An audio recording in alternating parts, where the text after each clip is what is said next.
જેમ બપોરે સૂર્યની સામે કોઈ જોઈ ન શકે, એમ પાંડવ સેના દાદા ભીષ્મની સામું કોઈ જોઈ નહોતી શકતી. એવા આકરા પાણીએ દાદા ભીષ્મ યુદ્ધ કરતા હતા. સિંહની આગળ હરણાની જેવી દશા થાય એવી આજ પાંડવ સેનાની દશા થઈ ગઈ. પાંડવ સેનાના ઘણા સૈનિકો આજ માર્યા ગયા, ઘણા ભાગી ગયા અને ઘણા ઘાયલ થઈ ગયા. આનાથી પાંડવ સેનામાં હાહાકાર મચી ગયો. અને એ સમયે સૂર્યાસ્ત થયો. યુધિષ્ઠિર બહુ રાજી થયા કે હાશ હવે બચ્યા. પહેલો દિવસ દાદાના નામે હતો, ધબધબાટી બોલાવી દીધી દાદાએ. શોકથી સંતપ્ત યુધિષ્ઠિર ભગવાન શ્રી કૃષ્ણ પાસે ગયા અને જૈન કહે છે, ગ્રીષ્મ ઋતુમાં ઉનાળામાં ઘાસમાં આગ લાગે ને જેમ ઘાસને બાળીને રાખ કરી નાખે, એમ આ ભીષ્મ દાદાએ આજ અમારી સેનાને બાળી નાખી. કે ભીષ્મને જોઈને મારી સેના ભાગવા લાગે છે. યુદ્ધમાં ઇન્દ્રને જીતી શકાય પણ દાદા ભીષ્મને જીતી ન શકાય. યુધિષ્ઠિર કહે છે કે હું 12 વર્ષ વનમાં રહ્યો, મને કાંઈ વાંધો નથી. ભગવાન કૃષ્ણને કે તમે આજ્ઞા આપો તો હું હજી વનમાં વયો જાઉં. વનમાં મને કાંઈ વાંધો નથી, હું વનમાં વયો જાઉં. વનમ યાસ્યામિ વાર્ષ્ણેય શ્રેયો મે તત્ર જીવિતુમ નત્વેતાન પૃથ્વીપાલાન દાતુમ ભીષ્માય મૃત્યવે. આ બધાય રાજા મહારાજાઓ કેટલા મારી ભેગા લડવા આવ્યા છે, એ બધાયને મરવા માટે હું ભીષ્મ આગળ જવા દેવા માંગતો નથી. તમે કહેતા હો તો હું વનમાં વયો જાઉં. અને અર્જુન યુધિષ્ઠિર કહે છે કૃષ્ણ ભગવાનને, અર્જુન તો જાણે મધ્યસ્થી પણ કરવા આવ્યો હોય એમ લડે છે. એ તો મધ્યસ્થ થઈને લડે છે. કે એક ભીમ પૂરી શક્તિ લગાડીને લડે છે બિચારો. તમારી કૃપાથી જ અમે સુખી થાશું. કૃષ્ણ ભગવાન કે તમે શોક કરોમાં, અમે બધા તમારી સાથે છીએ. આ એક પ્રસંગ મને તમને શીખવાડે કે જીવનમાં ઘણીવાર એવી વિપત્તિઓ આવે તેથી કોઈ ઉપાય ન હોય, પણ જેણે ભગવાન ભેગા રાખ્યા હોય ને તેથી ભગવાન પાસે જવા થાય. જેણે ભગવાન જ જીવનમાં નથી રાખ્યા, નહીં ભક્તિ, નહીં ભજન, નહીં કોઈ ઈશ્વરનો આશ્રય, તો એ જાય કોની પાસે? યુધિષ્ઠિર પાસે ભગવાન શ્રી કૃષ્ણ હતા. ભગવાનને શરણે ગયા. ભગવાન કૃષ્ણ કે તમે મૂંઝાશો. પહેલા દિવસનું યુદ્ધ પૂરું થયું.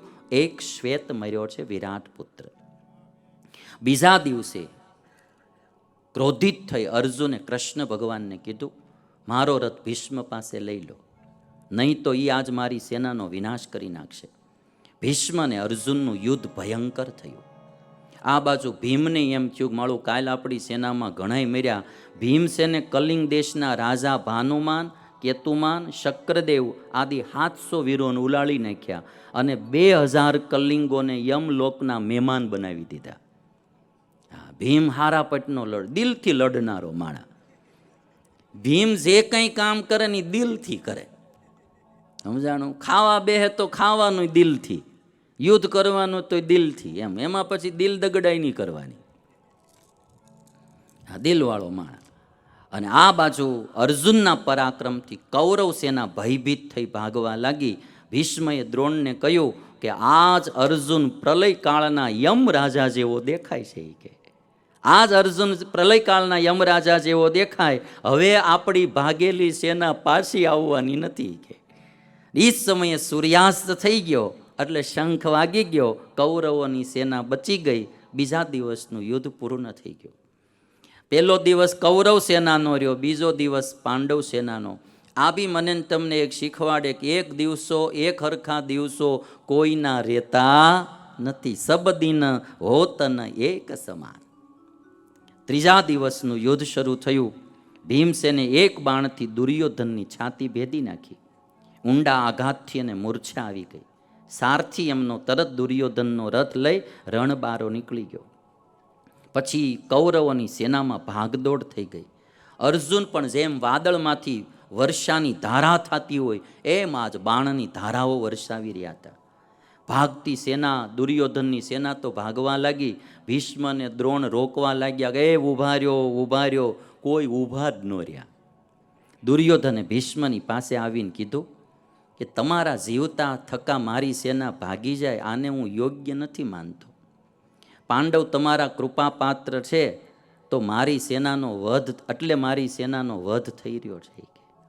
ત્યારે ભીષ્મ પાંડવ સેના ઉપર તૂટી પડ્યા, જાણે કે બધાય રૂપ ધારણ કરીને આવ્યા હોય ને એમ. અને એ સમયે અર્જુને ભીષ્મનો સામનો કર્યો, પણ ભીષ્મ કોઈના હાથમાં રહેતા નહોતા. ને એ સમયે ભગવાન કૃષ્ણ ચક્ર લઈને ભીષ્મને મારવા માટે દોડ્યા.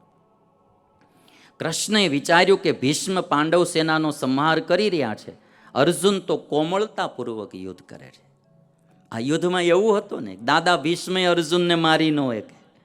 બરાબર, અર્જુનને એમ થાય કે દાદાને કેમ મારવા. એટલે જાણે કે મેચ ફિક્સિંગ થઈ ગયું હોય ને રમતા હોય ને એમ રમતા હતા બે જણા. આમ જેમ આમ દાજ ભર્યા છે રમતા હોય એ વસ્તુ જુદી હોય. ચોકો ન જવાનો હોય ને તોય વહી જાય, સમજાણું. અને મેચ ફિક્સિંગ થઈ ગયું હોય પછી જાય એવો હોય ને તો ટચુક દેખાનું કરી અને પૂરું કરી નાખે. એટલે એમાં કોઈ દી આમ જોનારાઓની મજા ન આવે.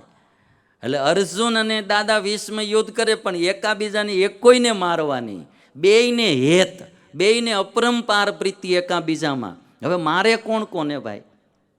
કૃષ્ણ ભગવાનને એમ થયું કે આ અર્જુન મારો યુદ્ધ કરતો જ નથી હરખો, એટલે ભગવાન ચક્ર લઈને ઊભા થઈ ગયા. અને અર્જુન તો કોમળતાપૂર્વક યુદ્ધ કરતો હતો, એટલે ભગવાન ચક્ર લઈને દોડ્યા. ભીષ્મ કે આવો આવો પ્રભુ પધારો. એ કે ભીષ્મએ કૃષ્ણનું સ્વાગત કર્યું. તમારા હાથથી મારું મૃત્યુ થાય તો મારું કલ્યાણ થઈ જાય અને ત્રણેય લોકમાં મારું ગૌરવ વધે કે કૃષ્ણએ ભીષ્મને માર્યા. દાદા ભીષ્મ કે પ્રભુ પધારો પધારો. અર્જુને પાછળ જઈ કૃષ્ણના હાથ પકડી લીધા. કૃષ્ણ પણ બહુ રોષમાં હતા. અર્જુને પકડ્યા ને તોય આમ પકડાણા નહીં, છતાંય અર્જુનને ઢસડતા ભગવાન ચાલ્યા ગયા. કૃષ્ણ જેમ વાવાઝોડું વૃક્ષને ખેંચીને જાતું હોય ને એમ ભગવાન કૃષ્ણ અર્જુનને ખેંચતા આગળ વધી ગયા. અર્જુને કૃષ્ણ ભગવાનના પગ પકડી લીધા. પગમાં પડીને કહે છે, પ્રભુ હું મારા ભાઈ અને મારા દીકરાના સોગંદ ખાઈને કહું છું કે હું કૌરવ સેનાને હવે જરૂર મારીશ, તમે પાછા વળી જાઓ. ત્યારે શ્રી કૃષ્ણ ભગવાન પ્રસન્ન થઈને પાછા વળ્યા. આમ તમે જો ઓલાને બળ દેવા કેટલું કેટલું કરવું પડે. ઓલા અર્જુન ઢીલો ઢીલો રહીને યુદ્ધ કરે ને ભગવાન સ્વયં દોડ્યા અને કીધું કે હવે હું મારીશ, એટલે ભગવાન પાછા વળી ગયા. અને અર્જુને યુદ્ધમાં રક્તની ભયંકર નદી વહાવી દીધી.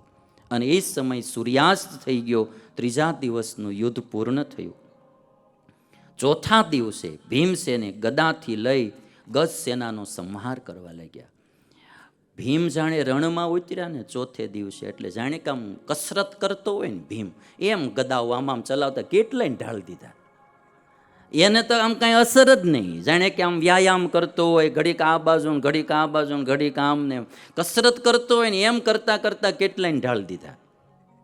સંજય ધૃતરાષ્ટ્રને કે આજ ભીમ છે ને આમ શંકર દાદા જેવું તાંડવ નૃત્ય કરતા હોય ને એમ ભીમ તાંડવ નૃત્ય કરતો હોય ને એવું લાગે છે. કે તાંડવ નૃત્ય કરતા કરતા કેટલાયનો કચર ઘાણ વાળી દીધો. જેમ પવન વૃક્ષોને ઉખેડીને ફેંકી દે એમ ભીમ તમારી સેનાને નષ્ટ કરી રહ્યો છે. જ્યાં ભીમ જાય ત્યાંથી સેના બધી ભાગવા જ માંડે. ભીમે તમારા કેટલાય પુત્રોને આજ મારી નાખ્યા. ચોથે દિવસે ધૃતરાષ્ટ્રના પુત્રો મરાણા. એ જોઈને તમારા અન્ય દીકરાઓ બધાય ભાગવા લાગ્યા. ભગદત્તે જઈ અને ભીમસેનને ઘાયલ કરી દીધો.